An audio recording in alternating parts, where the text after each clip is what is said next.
no fewer than 4 prime ministers were involved with the creation of the Canadian Museum for Human Rights. Israel Asper initially proposed the idea to Prime Minister Pierre Trudeau back in 1983. 22 years later, Israel Asper approached Prime Minister Jean Chrétien, and with a handshake, he committed $100 million towards the construction of the museum. The first $30 million was officially announced in April 2003, but the make-it-or-break-it $70 million seemed like it would never come. By 2004, Israel Asper had passed away, and Paul Martin was Prime Minister. The future of the museum now rested on the promise of a Prime Minister no longer in office.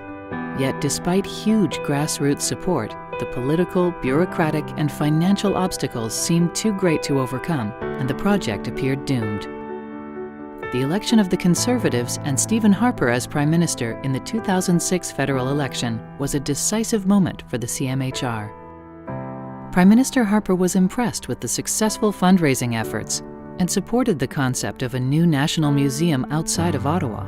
Despite strong concerns from some who felt creating a national museum outside of Ottawa set a challenging precedent, the federal government pledged to commit $100 million in capital costs, plus $21.7 million in operating costs, while the province of Manitoba and the city of Winnipeg committed $40 million and $20 million respectively.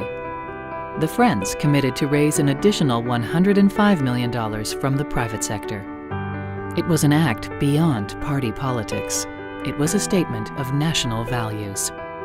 On April 20th, 2007, a definitive agreement was signed between the stakeholders, and another year passed until a bill to amend the Museums Act was unanimously approved in the House of Commons and Senate, and finally received royal assent on March 13th, 2008. With Prime Minister Harper in Winnipeg, the official groundbreaking ceremony took place on December 19, 2008. At the event, the Prime Minister noted, "This great national project will stand for freedom, democracy, human rights, and the rule of law. We are building a monument to Canada's embrace of humanity's highest ideals."